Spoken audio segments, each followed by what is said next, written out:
California, Monday, February 22nd.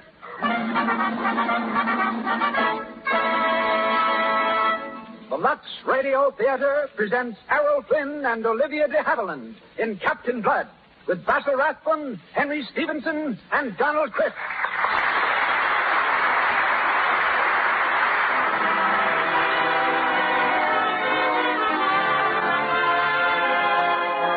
Presents Hollywood. Our stars, Errol Flynn, Olivia de Havilland, Basil Rathbone, Henry Stevenson, and Donald Crisp. Our guests, Charles Courtney, underwater treasure seeker, and Douglas MacLean, famous star of Silent Days. Our conductor, Mr. Louis Silvers. Our producer, Mr. Cecil B. DeMille, is deep in the bayous of Louisiana, working on his next picture, The Buccaneer. Until his return next Monday night, it is our privilege to bring you again one of motion picture's great personalities, and an old friend, ladies and gentlemen, Mr. Herbert Marshall. So, do the makers of Lux Toilet Soap welcome you to another hour in Hollywood.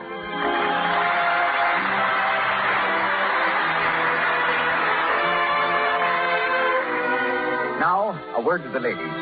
If you've noticed lately that your shoulders, neck, and back are not as lovely as you'd like them to be, as soft and clear as the skin on your face, then ask yourself this. Are you giving them the very best of care? You probably use Lux Toilet Soap as a complexion soap. Do you use it as a bath soap, too? Lux Toilet Soap's active lather goes deep down into the pores, removes perspiration, every last trace of dust and dirt, keeps neck and back and shoulders smooth. For a quick pick-me-up and to protect daintiness, make Lux Toilet Soap your daily beauty bath. And now, ladies and gentlemen, Mr. Herbert Marshall.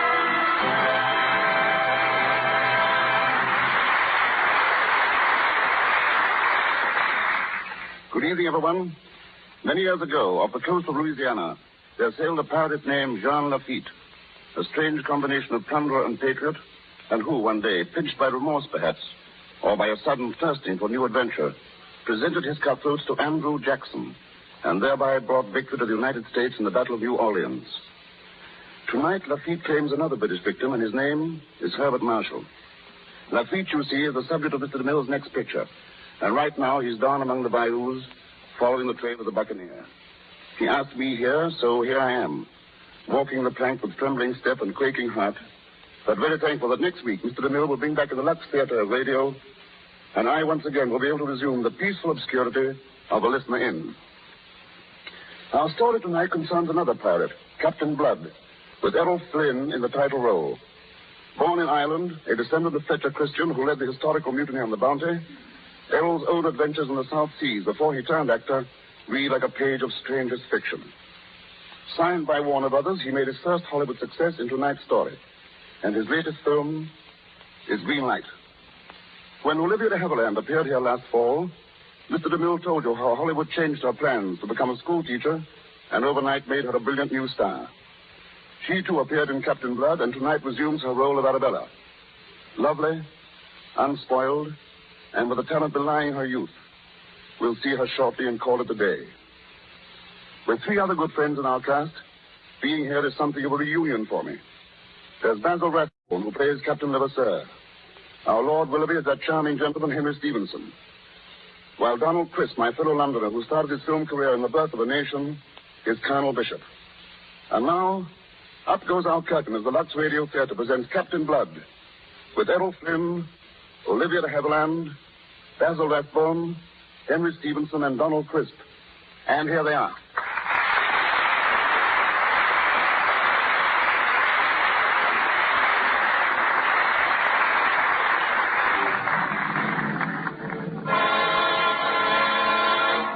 England, in the year 1685.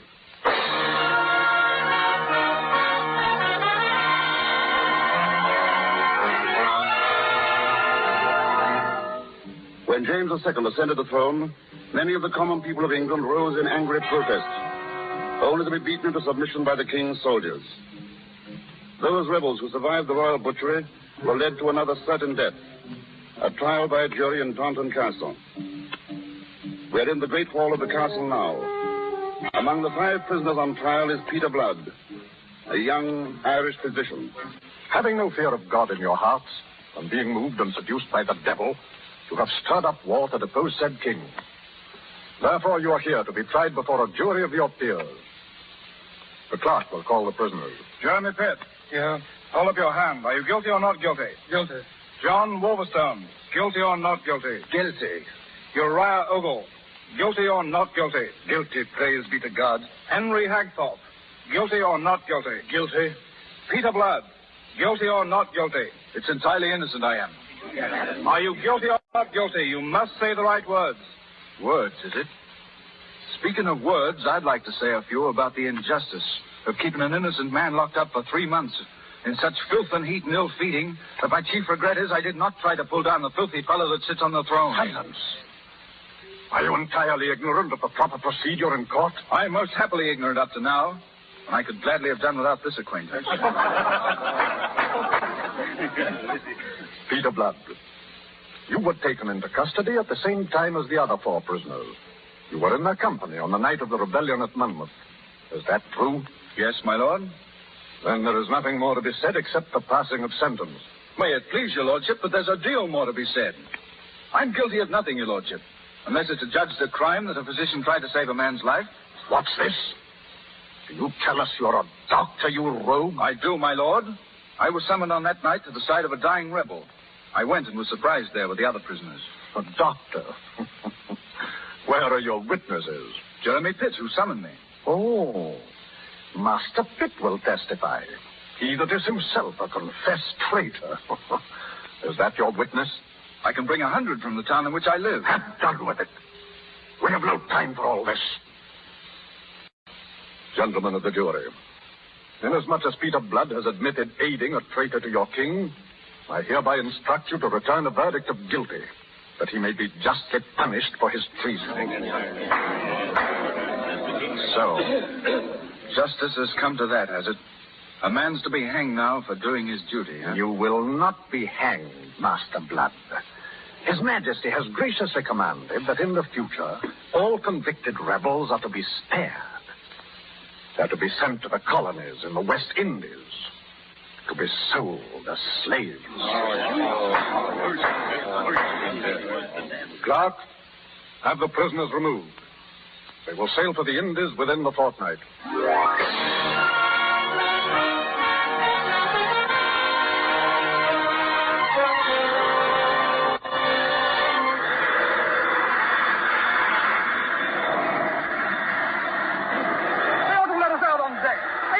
Keep us in this hole like rats in a trap.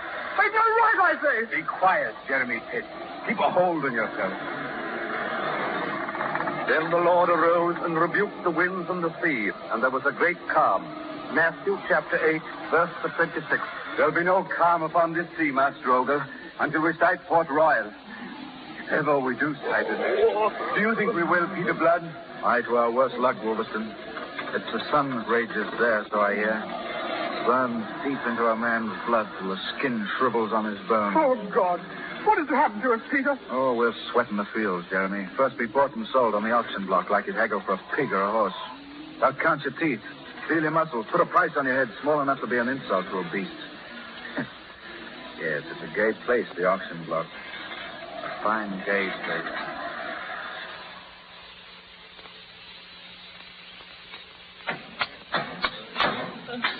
Line those slaves up there! Line up there! Get in, you swine! Let them feel the whip. They'll move along fast enough. Well, shall we begin the sale, Governor Steele? Oh, no, not yet. We're waiting for Colonel Bishop. Colonel Bishop is here now, Governor Steele. Here comes his carriage. Oh, yes. He's brought his niece, I see. Charming girl. Good afternoon, Colonel Bishop. Good afternoon. Good afternoon, Miss Arabella. How is my darling the governor and his foot? Every day I'm sure my gout can't get any worse, and every day it does. You know, Let's get on with the sale, Your Excellency. Oh, of course. My dear Colonel, according to the King's request, it's for you to take first choice, and at your own price. Egad, they're a weedy-looking lot. Not likely to be of much value on the plantation. The less you want, the more for Mr. Dixon. Dixon. Oh, Uncle, I wish you'd buy all the slaves. Buy them all? To keep them out of Dixon's hands. I've heard of those mines of his. And what have you heard? That they're wet, dark, evil holes. That men can't live there but die in agony of a horrible lung fever. You can't stand by and see men doomed to that, Uncle. Arabella, don't be childish. They should have been hanged, drawn, and quartered. Any fate they meet is too good for them. Start the sale. Here's the best of the lot, Colonel Bishop. His name is Wolverson. Healthy and strong. Open your mouth. Good teeth. 15 pounds. Sold. Move along there. Next. Get up there, you. Ah, here we are. Here's another good one, Bishop. Peter Blood. Looks healthy enough. Open your mouth. Open yours and we'll compare them. I wager my guns are in finer shape. Who is this bag of impertinence? Peter Blood, sir. A doctor he is. Stand over here. Now, open your mouth, you dog. If there's a dog here, let him show you his teeth. I'll show mine only to bite. There's a rebellious rascal, Arabella. Good for him. He has pride, Governor. Not so good for him, evidently. His pride will purchase him a ticket for Dixon's mine. He isn't there yet. Auctioneer, Miss Arabella? let me speak to this prisoner. Speak to a dog. Arabella, get back to the carriage. Please, Uncle. Peter Blood. You're extremely foolish. You overwhelm me, my lady. It's fortunate for you that I'm here to save you. If you mean by that lofty speech that you'll persuade him to buy me, I'd thank you not to interfere. Would you? As it happens, you are hardly in a position to have anything to say about it. Uncle, will you buy him, please? Him I will not. Let him cool his head in Dixon's mines. I'll have none of him. Uncle. I say no. Very well.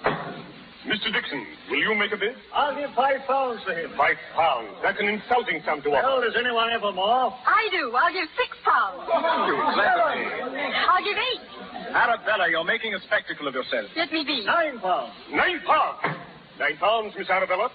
It's a big price to pay for such a skinny fellow, but £10. Sold to Miss Arabella for £10. What do you wish done with him, Miss Arabella? Oh, well, Don't be hesitant, my lady. Speak up. You've paid for me. I trust you've learned your lesson in appreciation. You may join my uncle's slaves. Thank you. Your very humble slave, my lady. Arabella, get back to the carriage. Governor Steed will take you to the house. Of course, of course. This way, Miss Arabella.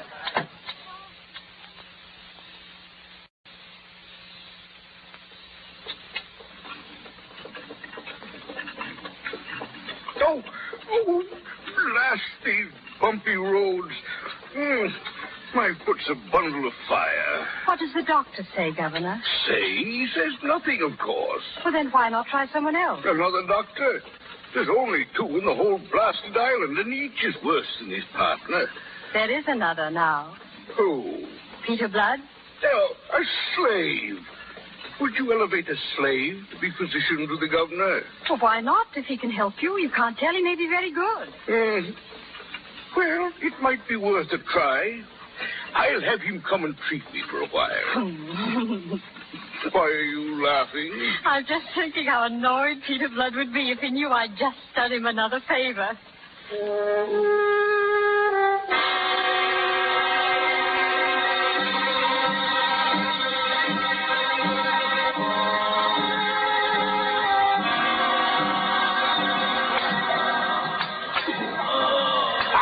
Faster, you swine! Turn that way! Water! Give me water! Water, is it? Jeremy Pitt. Aye, Peter. Go on working. Don't look at me. Aye. I've just come from the boat. It's hidden in South Cove at the end of the path. We'll make a break for it tonight. Tonight? Yes, till Wolverton, Ogle, and Hegthorpe and the others were in with us. It's a small boat for so many, Peter Blood. I've looked it over well. I've been there all afternoon. It'll hold the lot of us. Are you a lot of stores and equipment on board? Yes, there's enough for it. Careful. There's Bishop. Peter Blood. Peter Blood, you hear? I, when I'm addressed civilly. A taste of the lash might improve your hearing. Uncle, please. Be quiet. Where have you been? I've been at my work, attending to the governor at his house. You lie. Do I? The governor's had another attack of gout. He's been screaming for you like a wounded horse all afternoon. Well, then, it appears I was not at the governor's house. Where were you then? Well, I was... He was with me, Uncle. Eh? What's that? thank you for protecting my reputation, Dr. Blood. But it was a useless gallantry. My uncle knows that I spend my time with whomever I please. You might choose your company with better taste. His Excellency is waiting for you, Blood. Farewell, Bishop. I'm coming. Get on up to the house, Blood, and don't delay.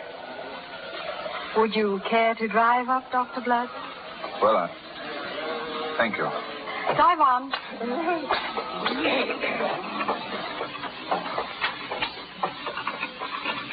Miss Bishop, I'd like to... You're very welcome, Dr. Blood. It seems that you're continually doing me favors. Faith, I don't know why. Neither do I. Yes, I do. It's because you're so very grateful and always thank me so prettily. Sure, now, you don't blame me for resenting you and your favors. This is interesting. I've had men tell me they have reasons for admiring me, and some few have even made claims to reasons for loving me. But for a man to store up reasons for resenting me, how refreshing. You must tell me a few of them. The first is reason enough. You bought me. I've had no lack of experiences in my life, but to be bought and sold was a new one. And I was in no mood to thank my purchaser. At any rate, I'm unable to stoop to lick up the scraps of favors tossed to me. I'm glad for that. Next. Well, I've resented you because your name's Bishop. My thoughts have lumped you with your uncle. How was I to know, bedad, that a devil can have... That a devil can have an angel, a niece? I'm a resentful man. That is a pretty fair compliment. Have you any more reasons for resenting me like that one? Indeed I have, and the strongest of all. I've resented you because I'm a slave and you're beautiful. Do you understand that? I don't know. If you were to explain further. No, I've already talked too much. Why did you lie to your uncle? Why did you tell him I was with you? Why? Dr. Blood, you're a physician and should know. Is it not considered unhealthy for a slave to be seen at a boat? At a boat? Why should it be? Boats put out to sea. Slaves may not. You're jumping at conclusions, aren't you? Why? This afternoon I happened to drive past the South Cove. Fortunately, I was alone at the time. I see. Miss Bishop, it's difficult for an Irishman to apologize. But I hope you can forgive me for having thought badly of you. I will. I will if you tell me what you think of me now. How I think of you? I think of you as... Faith. I think of you as the woman who owns me. Her slave. Oh. But I think the man is lucky who can count you his friend. I think you know you can. What was that? Sounded like cannon. It was. Look at the men in the field. They're looking towards the bay. It must be... Wait.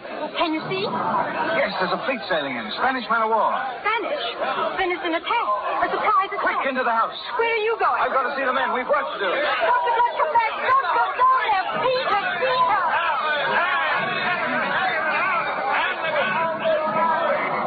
Jeremy, Wolves, Noble. Aye, Peter Blood. Here, everyone. They want us to defend the bay. Defend the bay. Aye, that we will. Listen, all of you. This is our shot. Our chance to be drilled by a cannon ball. Listen. I want you to gather all the slaves, as many as have the spark of courage, and follow me down to the waterfront. What for? We need a boat, do we not? Aye. Then we'll have one.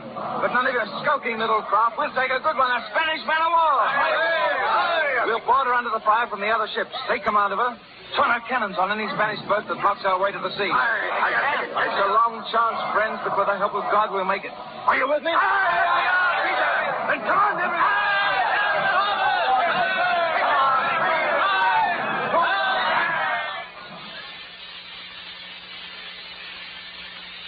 It's a miracle, I say. Did you see that boat, Colonel Bishop? A Spanish man of war saved the town from destruction. A Spanish boat, but manned by Englishmen, I'll warrant. She sunk the rest of the Spanish fleet and holds the bay alone. It must be that some brave party of citizens got aboard that ship and have taken it captive. Gad, I think you're right.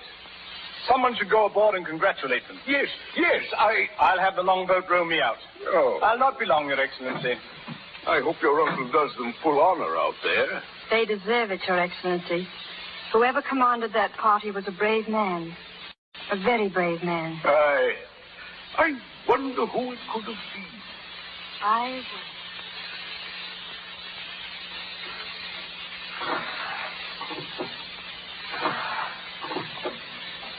Ahoy!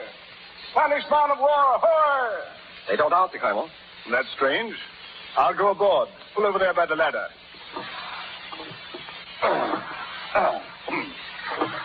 Stand by the boat. I'll be down directly. Aye, sir. Ahoy! Is anybody here? Welcome aboard our boat, Colonel Darwin. You? I, Peter Blood. Was it you, then, who took this ship and turned defeat into victory? Myself it was. Myself and these, my friends, and, your friends. Gad, my life, it was heroic. Heroic, is it? That was it. Well, you amaze me. Upon my soul, you amaze me. Blast me, you deserve well. You all deserve well, and you shall find me grateful. How grateful? Well, I'll ask His Excellency to write home to the King on account of your exploit. And maybe some portion of your sentence shall be remitted. The part would be expected from you. Colonel Darwin, such unusual generosity from you must be making you feel very ill. Now, as your physician, I prescribe... Hanging! No. Wait. We'll do no hanging yet, men. Ogle, what do you suggest? So they took up Jonah and cast him forth into the sea. Are you ready, men? No. Let me down. One, put me down. No.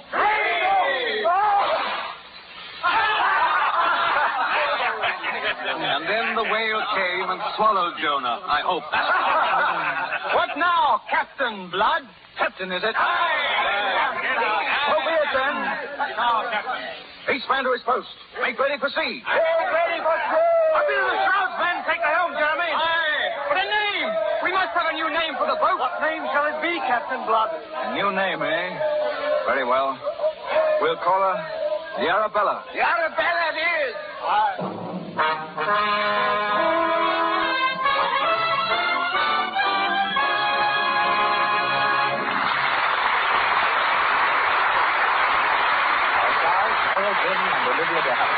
Going on with Captain Blood in just a moment.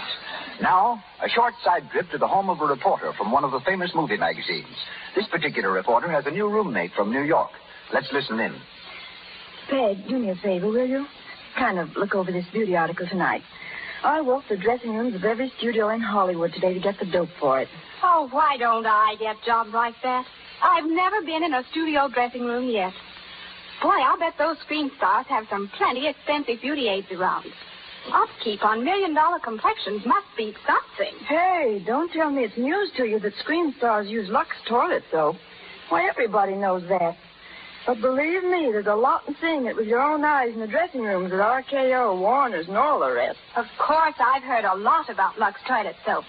And now that I've seen a lot of movie stars' complexions myself, I've decided I'll give it a whirl. That girl is in for a smooth complexion, the kind that screen stars have to have. Remember, when 9 out of 10 screen stars use Lux toilet soap, it's because this soap keeps skin smooth. Lux toilet soap guards against cosmetic skin. Its active lather removes the hidden traces of dust and dirt, stale rouge and powder that might remain to choke your pores. Before you put on fresh makeup, remove your stale makeup with Lux toilet soap. And be sure never to go to sleep at night without this important care. Lux toilet soap is a beauty soap thousands of happy girls are using. You'll like it, too. Once again, Herbert Marshall. On with the story of Captain Blood, starring Errol Flynn and Olivia de Havilland. There's Basil Rathbone, Henry Stevenson, and Donald Crisp.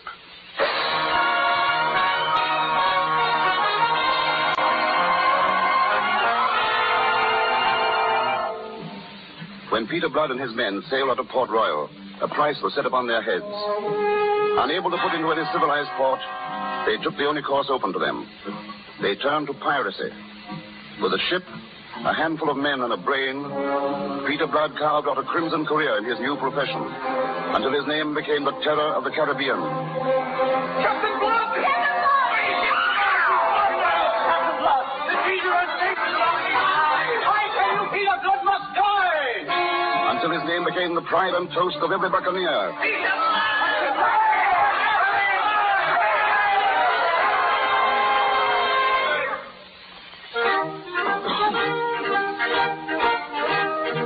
Tortuga, an island off the coast of Haiti, was the one haven of refuge for pirated craft. Captain Blood and his men are there now, in an evil-smelling tavern, dimly lit by hanging lanterns, crowded with drunken, leering buccaneers.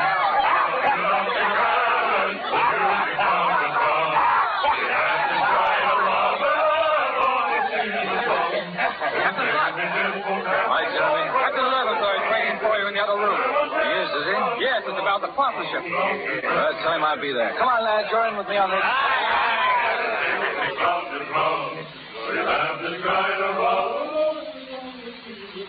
It is as I tell you, mon Captain Blood. What a pair we would make. In all the Caribbean, there is no buccaneer so strong as me. Except you. You almost flatter me, Levasseur. Then why you hold off so long your consent we become partners, huh? Here you have been in Tortuga these 3-4 months. You must be even so much in need of gold as I. Such a partnership requires sober thought. My poor brain has been dancing with rum this whole week past. Even so drunk, your brain is the greatest, huh? With your brain and my strength, oh, Monsieur le Capitaine, what? There is nothing we cannot do. Bedad, there's very little I can't do entirely without you. My men are much in favor of the partnership. That is so, men? And my men? I'll leave it to them. Are you in favor? I don't. Very well, then. It's done. But wait, Levasseur. It's understood, is it not, that we sail under my articles? It is. But I do not like so very much your so strict rules about women. No women to be taken as prisoners. Agreed? May we? To get you as a partner, mon Capitaine, I would agree to anything. Now, what is the first order, mon Capitaine partner? We sail with the tide. Outside the harbor, we'll scatter. Each ship will proceed singly in order to pick up what stray prizes we may run into on the journey. We'll converge at the island of Virgin Magra. Magnifique, I give you the toast to our so great success. Let me give one to the greatest captain on the coast. Capitaine Levasseur. Captain Blood. Here, here. Captain Blood.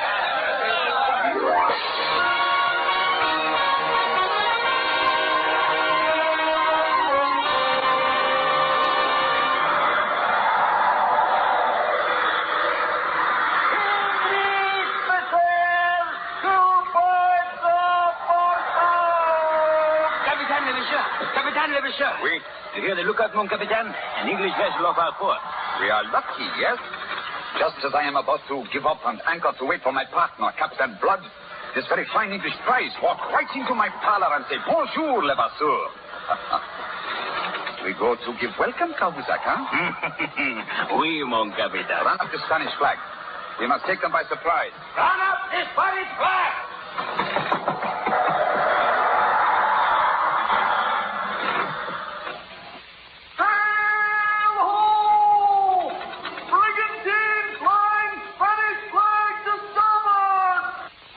Vessel, the lookout says. Do you see it, Lord Willoughby? Aye, there it is, Miss Arabella. Oh, yes. I wonder if she's going to Port Royal, too. Have you been away long, Miss Arabella? Almost 6 months, a kind of vacation. Are you glad to get back? In a way, I suppose I would have stayed longer in England if my uncle hadn't sent for me. He's been made governor, you know. Yes, I've heard. It's natural that he should want his niece back again. One needs a woman to brighten up social occasions, especially when the woman in question is so very charming. However else things change, Lord Willoughby, the art of flattery still flourishes. Stab me if it's flattery. When the king ordered me on this journey as a special emissary to the West Indies, I looked forward with some trepidation to a life among the savages. But when I came aboard and found that you were one of those savages returning home to her native heath, my grateful eyes couldn't believe it.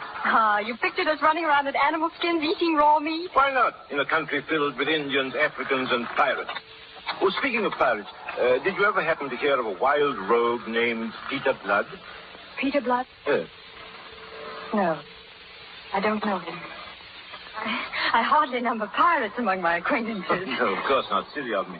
I only mentioned him in passing because he happens to touch on the business of my mission. Your mission? Yes. I'm sent to attempt to blot out all this piracy, my dear, in a manner which I must keep secret until I can find Captain Blood. Oh, you're looking for him. Aye. Look, stab me if that Spanish vessel isn't cutting clean across our bow. Captain Hall! Captain! Yes, your lordship. What ship is that, you know? Well, I've been watching her, your lordship. She flies a Spanish flag. She could be anything in these waters. We're in pirate waters now, aren't we? Yes, my lord.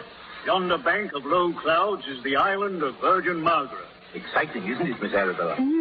Could she be a pirate ship by any chance, Captain? Well, any ship we meet in the Caribbean could be a pirate ship. You know, I wouldn't trust...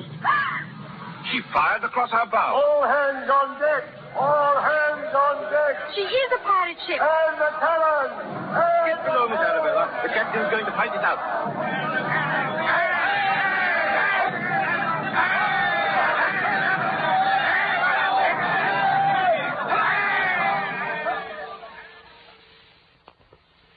A brave fight. But you should have known better. Stand the prisoners before me, Cahuzac. Wait. Stand here, my Lord Willoughby. And, you here, madame. My friends, this pleasant strip of beach on which we find ourselves is the island of Virgin Magra. No boats ever put in here except mine. And one other. So you may put aside any hope of rescue that may be in your mind. The ransom for you two, Lord Willoughby and the so charming lady, is fixed at 20,000 pieces of 8, and I shall provide a boat for you to go to Governor Bishop at Port Royal to collect it, Lord Willoughby. Meanwhile, Mademoiselle remains with me as hostage. I find it very lonely on this island. I refuse. Absolutely and utterly. My friend, do you see this knotted cord? It is capable to screw a man's eyes out of his head. Very well. Do your worst. Lord Willoughby, thank you, but don't be foolish. You can't fight against them. Mademoiselle is right. I beg you to spare yourself, monsieur. And the young lady. I have been too modest. But since I have said 20,000 pieces of 8, I have said 20,000 pieces of 8. And for what, if you please? You said 20,000 pieces of 8. Peter Blood. Good morning, never, sir. Captain Blood, I did not know you were on the island. Oh, yes. We arrived late last night and put into a cove a few miles to the west. We walked across to give you good day, but fate... I seem to have interrupted some little business of yours. Who are these people? Yes, Miss O. Look, Captain. She's the girl who... You recognize the prisoners, Captain Blood? Why, no. Who are they? Well, I have captured them. A titled Englishman at the niece of the governor of Jamaica. Really? Then I suppose congratulations are in order. But had you forgotten there is an article in our agreement forbidding the taking of women prisoners? That so foolish article of yours. I was not aware you regarded it so when you signed. Would you care to dispute my opinion now? Your men against mine. No, not this morning, thank you. As you say, a foolish article. That is why these prisoners are of my own. A matter personal. And the 20,000 pieces of 8? Also, a matter personal. Whatever valuables come into our possession are the joint property of all our company. Then it is I should cut the prisoners up in so many little pieces and pass them around, Yes. Obviously, these prisoners, and especially the young lady, must be kept in someone's hands for, shall we say, safekeeping. But why your hand? Why shouldn't Pierre have her? I should have her. Or Rock, or Jacob. Since she's as much their property as yours. Come here, girl. Here, I say. What do you want with me? I want to look at you.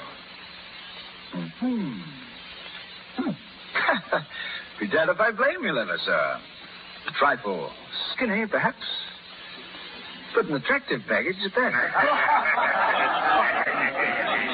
And now, my captain, since you covet what is our joint property of war, you may have her, providing you're willing to buy her. Buy her? Yes, at the price you yourself have set upon her, 20,000 pieces of 8. That is right, mon capitaine. It is reasonable. It is in the article. What is in the articles, you fool? Where do you suppose I have 20,000 pieces of 8? Then let someone buy her who has. Who? I. You? I don't wish to be bought by you. Well, someone once told a slave it happens that you are hardly in a position to have anything to say about it. You want the girl? Yes, why not? And I'm willing to pay for what I want. There's your ransom. And now, mademoiselle, if you please. No. Let go of that girl. Captain Levasseur, do not. It is honorably said. It is not settled to me. He'll not take her while I live. He's gonna take her when you're dead. Put her in your sword. The 2 breaches and our articles committed by you. This will be ruined. What's that? It's what I intended for you in the end. But since you prefer it this way, you muckrake. Hey, Darby, come in here. Keep a close guard, Lever, sir. Look for your own mark, Capitan.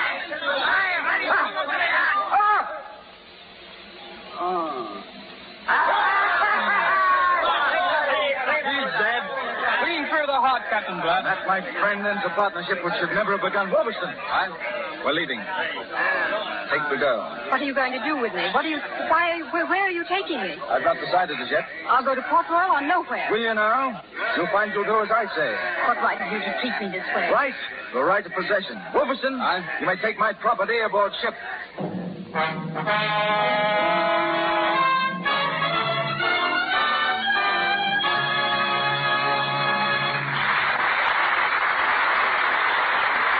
Pause for station identification.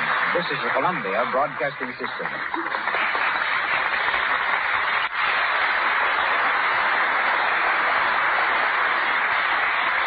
Olivia de Havilland and Errol Flynn resume the events of our play shortly.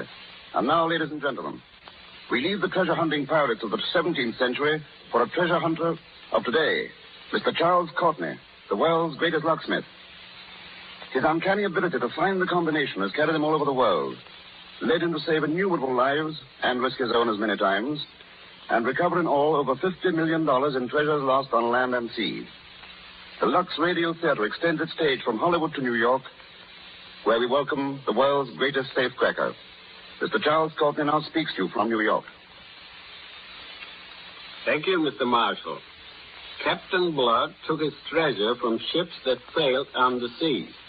I find my treasures on ships beneath the sea.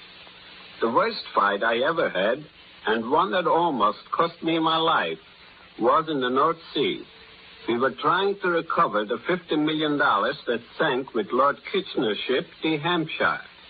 Working at a depth of 350 feet below the sea, we had opened one safe. Then, while working on another, we opened a door. As soon as it opened, I was slammed against the bulkhead. I signaled the men above to hold me up, but the telephone line was broken. I couldn't move, and the pressure got stronger. I knew then that I was trapped by a diver's worst enemy, a cross-current. They tell me it took an hour before they could get me up.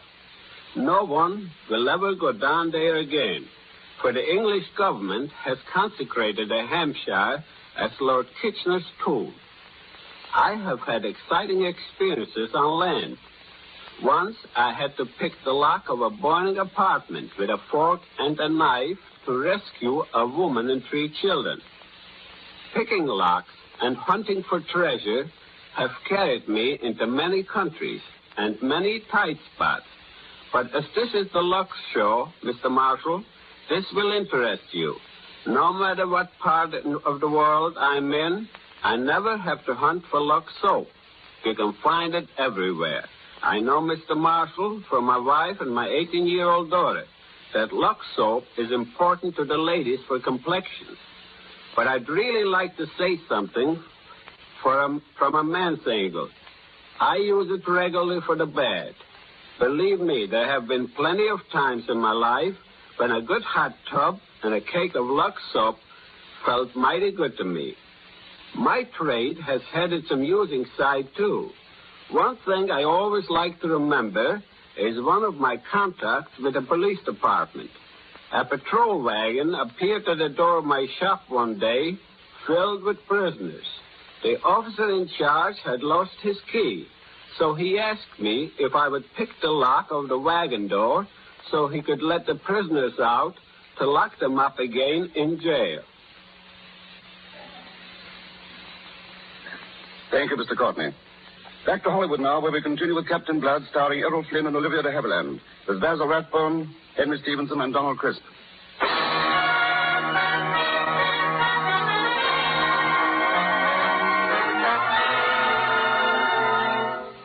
Captain Blood's unchivalrous actions toward Arabella were prompted by necessity to safeguard her from the men. Now in his cabin on board the boat, he expresses his true feelings. He paces the floor exultantly as Arabella sits watching him. Arabella. Arabella, to think that you're really here. Here in the cabin of this ship, which I named for you. I dared to hope that someday you'd be here. To gather all these precious things I have for you. See, Arabella? Ankle rings from Persia. And look, red jeweled slippers. Long golden chains. And this dress, Arabella. This blue dress. When I saw it, I thought of your eyes. And I knew it was made for you to wear. I'll never wear it. Nor any plunder gotten by a thief and pirate. Thief and pirate? Thief and pirate. Arabella, you... I've seen your pirate ways. I've seen myself bargain for and fought over a combat between jackals. I thought you understood. You mean you thought you'd bought me? I suppose I should have regarded that as a compliment. You pirates are used to taking what you want without the formality of purchase. I advise you to go back to your ladies at Tortuga, Captain Blood. To your ladies who are thrilled by your bold, lawless ways. I only hate you and despise you. I might have expected your thanks for what I've done this day, but very well, let it be so. I'm thief and pirate, and I'll show you how a thief and a pirate can deal. Once you bought me for 10 measly pounds. Now I bought you for considerably more. The amounts of no matter. What matters is that now I own you as you once owned me. You're mine, you understand? Mine to do with as I please. Captain Blood. Well? Lord Willoughby sends his compliments and requests that you talk to him at your earliest convenience. He's sent out by the king himself. You can return his compliments and tell him to go to the devil. I'm not convenient to any friend of the king. Aye, sir. Oh, wait. I'm going on deck. Jeremy, take this lady to her cabin and see that she stays there. Aye, sir.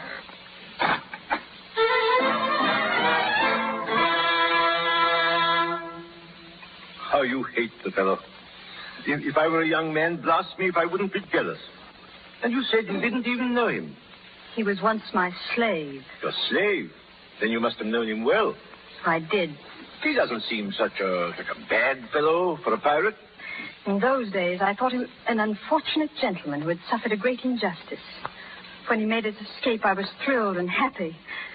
That was before I knew how he would use his freedom. Not to argue with you, my dear, but how else could he have used his freedom? An escaped slave, a homeless convict.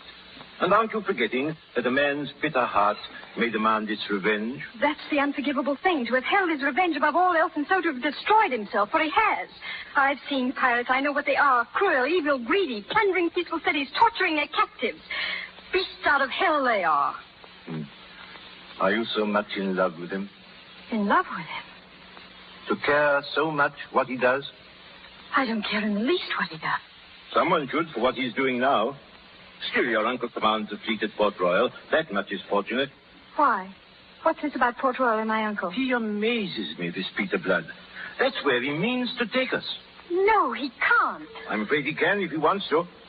They won't let me near him. He's alone on his quarterdeck in a fine Irish temper, I expect. But I learned from the pilot... Lord Willoughby, he mustn't. Mustn't take you to your home? To your uncle? He has no more bitter enemy in the world. My uncle is a hard, unforgiving man. He lives in the hope of one day taking and hanging Captain Blood. Captain Blood probably doesn't know that, of course. I doubt it would make any difference if he did. He's chivalrous to the point of idiocy.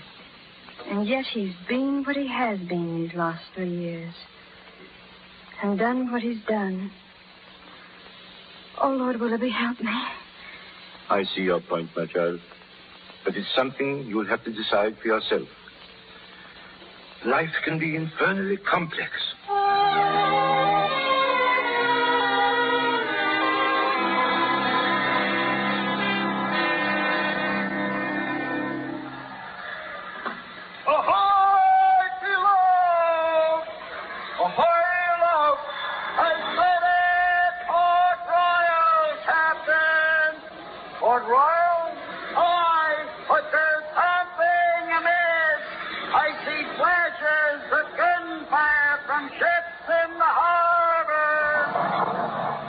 On deck. All hands on deck. What's wrong, Captain? The battle in progress in harbor.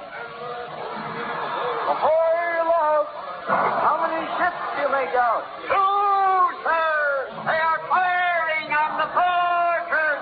The fortress is required. an attack on Port Royal, then, but who? Pirate craft, perhaps. I wish I could make out their flags. Captain Blood. Aye? For days I've been trying to see you, Captain. And now, if I may speak to so inaccessible a person, perhaps I can supply you the answer. You can? If Port Royal is attacked, they are likely French ships. French? Why French ships? When two countries are at war and one is attacked, who would it be but the enemy? England and France at war? You mean you didn't know? Where have you been the past 2 months? At sea, out of touch with the world. Ahoy! Below! The fire from the fortress is weakening! One ship is already firing on the town! But where is the English fleet that's supposed to protect the town? I can supply the answer to that. It's out chasing pirates. Bishop wouldn't let his fleet leave its post in time of war. He wouldn't dare. No? Colonel Bishop is a very old and I may say a very dear friend of mine. It's probably me who's out there. Fool planter. And me in his own front yard. Hard aboard with the helm, Jeremy. Aye. Helmsman, hard aboard! Aye, sir. May I ask, Captain, what are your intentions? I set out to land you at Port Royal, your lordship, at some risk to myself from the English fleet. Now a stroke of luck has removed them from the picture. Well, we'd best be turning back. Can you, an Englishman, be thinking of leaving when yonder an English town is being taken?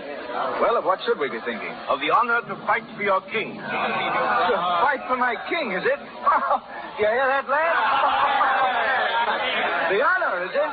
There's not a word to use in the same breath with him, and furthermore, he's not my king. Then you failed to show him the same loyalty he shows you. Loyalty now. Honor and loyalty. Fine words to describe him. He was loyal enough to send me to seek you out, to offer you pardon for your past crimes, freedom from your slavery, and more than that, a commission in his own navy for you and your men. What? The king wants us to join his navy? You can read the document for yourself, Captain Blood. I wouldn't soil my hands with it. I'd locked it before I saw it. However you hate the king, England is still England. And a bad king's a bad king, and if it's James, he's worse. James? This commission is sent by King William. King William? Who may be King William? I allude to His Majesty King William III, William of Orange, who with Queen Mary has come over from the Netherlands and has been ruling England these past 2 months or more. You mean they've roused themselves at home and kicked out James? Yes, and he's fled to France and is hiding there. And therefore, England and France are at war. And King William sent us this commission? He did. He knows that you are good men, wrongfully sold into slavery. He can use good men in his navy. Why didn't you tell me that at once? Men, you've heard the news. For me, this changes the shape of the world. For you who are slaves with me, it means that we're no longer slaves, but once more have a home and a country. For you who are English, it means a chance to fight for your native land. For I now propose to sail into Port Royal and save it from the French. Those of you who are not Englishmen, you'll have to be content with fighting for Captain Blood. And for the loot you'll find on the French ship. Are you willing to fight, men? Then to your posts. Helmsman, hard about. Full sail and straight ahead for Port Royal.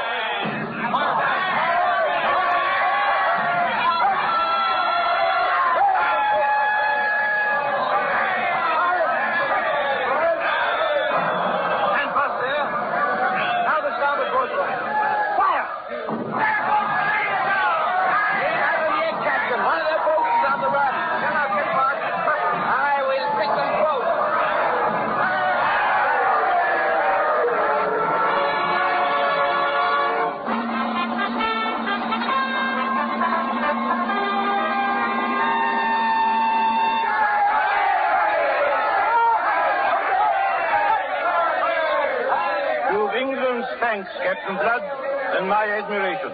Never have I seen victory so gallantly snatched from defeat. Yeah, it was a good fight. But Miss Bishop, where is she? Is she safe? Safe and sound. You'll find her now at the governor's mansion. That is, if you're looking for her. Looking for her? Aye, that I am.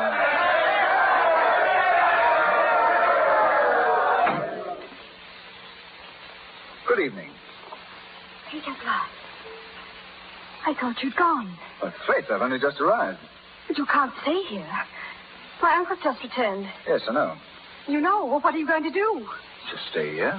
Oh, no. It's impossible. You mustn't stay here. He's sworn he'll hang you. Well, I doubt if he will. I've always been bad luck for your uncle. But you can't know the threats he's made. His whole life is spent in searching for you. Well, now he's found me. Well, you can still save yourself. Please, please, for my sake. For your sake? I'll hide you. What do you mean, for your sake? Isn't it true that you hate me? Hate you? Or is it that you love me? I'll hide you, and tonight, when it's dark, I'll find some way. You love me, don't you? Don't you? Whom else would I love? You love me. Yes. Now will you go? Arabella. Please. He'll be here any minute. I'll hide you somewhere and... We'll hide together. I know just the place. Where? Here. Peter, this is my uncle's office, the office of the governor. Good. Well, he'll come here first. Oh, I forgot to tell you. The governor and I are on the best of terms now. The very best of terms. Sometimes I think I'm the best friend he has in the world. When did you find out you love me? Oh, you must be mad. He's a nice man, the governor, you know. He lets me come and go here as I please. In fact, look, he even lets me sit in his chair. See? Listen, my uncle, he's coming through the streets now. They're cheering him. Cheering, is it? That's a strange kind of cheering, I'm thinking.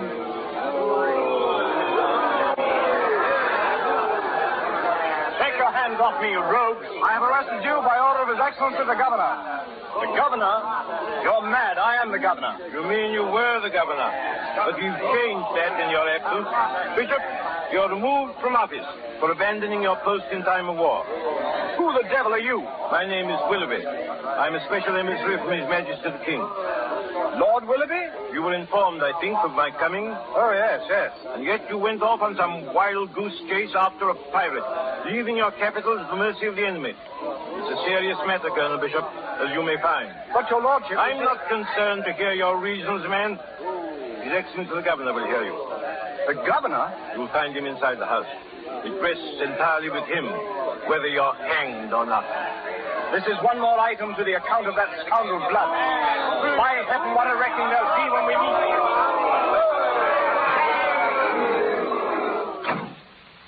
Oh, come in, Uncle. Arabella, what are you doing in this office? I've been pleading with the governor on your behalf, asking him to be as merciful as you would be cruel. The governor? Where is he? Here I am, Colonel Dolan. Peter Blood, you? I? The new governor by the king's order. And by my order, I command that for your neglect of duty... No, in heaven's name, That for your neglect of duty, you ought to be punished by accepting as nephew one Peter Blood, one-time pirate. What? Arabella, may I put my arm about you? If you wish. Oh, Faith, you're as pretty as a May Day sky. Wait, I don't understand this. You don't need to understand. Uncle, you're excused.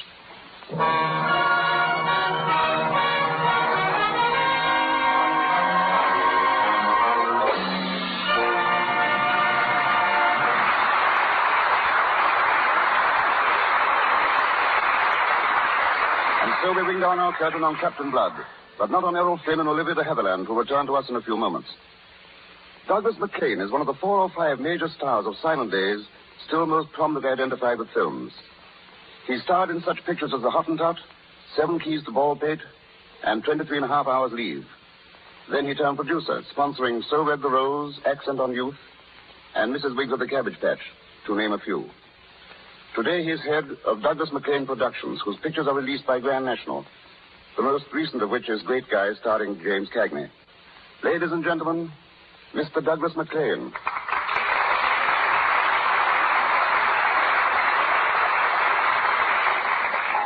Thank you, Bart. Isn't it true, Doug, that some 8 years ago you retired from pictures? But here you are, still in the midst of them. Yes, I tried retirement for a while, but I discovered there's too much celluloid in my system to swear off completely. And now, with Great Guy under your belt, I understand you're hard at work on a new version of 23 and a Half Hours Leave. But who's going to play the part that you made so famous? Sergeant Gray. James Ellison, the young actor who did such a splendid job in Mr. DeMille's Plainsman. And Jimmy is giving an excellent performance in 23 and a Half Hours Leave, a part which offers him his greatest opportunity. Remaking this film must bring back many memories of Hollywood of the old days. Things must have changed tremendously. Yes, everything has changed, including the weather. Today, Hollywood Boulevard is one of the busiest streets on the West Coast. But I recall a conversation with Charlie Chaplin, who stood on one side of the boulevard, and I on the other, calmly discussing our new picture. Interesting, but how could you hear each other with all the traffic noise? Well, the only noise then was the sound of oranges growing in the groves that lined the boulevard. In those days, Western pictures were at their height, and cowboy actors would spend the morning being photographed on horseback chasing invisible Indians or shooting them from behind rocks and trees. And then after lunch, these same actors would be dressed and painted as Indians. And they'd be filmed running away from invisible cowboys. When the picture was screened, it was not unusual for the same actor dressed as the cowboy to shoot himself dressed as the Indian. Actors were very versatile in those days. You've been in pictures for 20 years, Doug. But no one will believe it, judging from your looks. Pardon me, did you say looks or lux? Oh, good going. And since we're on the subject of Lux soap, why not a word about what Hollywood studios think about it? I'll do better than that, Bart. I'll say 2 words. It's tops. Thank you. And now, from your experience as an actor, director, writer, and producer, what's your opinion of radio in Hollywood? Radio has probably become the biggest asset to motion pictures in the past year or so. I believe each helps the other, so long as entertainment maintains the standards set by the Lux Radio Theater. In the silent days, actors like polite little boys and girls were seen but not heard. But now you hear them whether you see them or not. Thank you. Bye, Dad.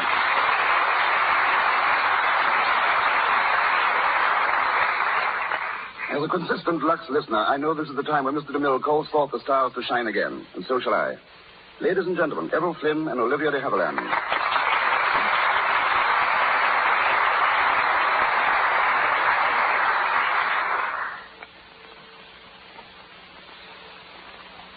Thank you, Mr. Marshall, for a most enjoyable evening. Nowadays, we're all inclined to look upon a life as adventurous as that of Captain Blood as being entirely to the romantic past. But our friend, Mr. Flynn, can put some of those old-timers to shame. And what have you to say to that, Errol? Well, life is still rather primitive over there in New Guinea. I spent 6 years in the islands, first as a patrol officer of the constabulary. If you can picture me as a cop, you'll realize about how primitive the place must have been. And what happened after that, Constable Flynn? Well, I grew a beard and became a beachcomber. When I got tired of combing the beach and the beard, I traded a bit in pearls. After that, I got hold of a schooner and went in the copra business. Errol wouldn't tell you that he's written a book about another voyage he made, but he has. It's called Bean Ends. It's just been published, and a very fine book it is. Errol, you're leaving tonight on a new trip, aren't you? Yes. Flying to New York in an hour, and then I sail for Europe. I hope to get a look at the Spanish War, and on the way home, perhaps spend a few weeks in South America. But that's enough, I think. How about you, Olivia?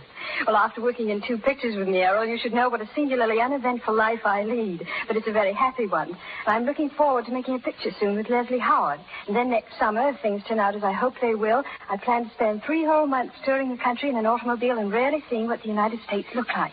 And now, before I say goodbye, I'd like to congratulate the sponsors of this program for their marvelous product, Lux Toilet Soap. It's the finest complexion care I know of, and whenever girls ask my advice, I always recommend it.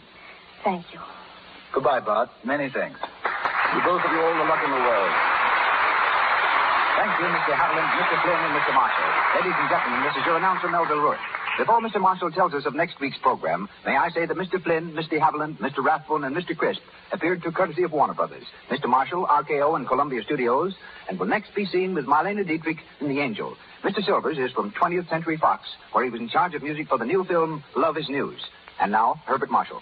Next Monday night, when you and I tune in the Lux Radio Theater, we'll find Cecil B. DeMille resuming his regular place at the helm, bringing us a star and story warm to our hearts.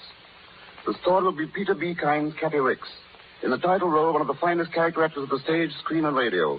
A man beloved by millions throughout the country. Ladies and gentlemen, Charles Winninger. And with Mr. Winninger, Richard Allen and Sally Eilers. And now I join the makers of Lux Toilet Soap in inviting you to listen in again next Monday night, when the Lux Radio Theater, here in Hollywood, presents Charles Winninger, Richard Allen.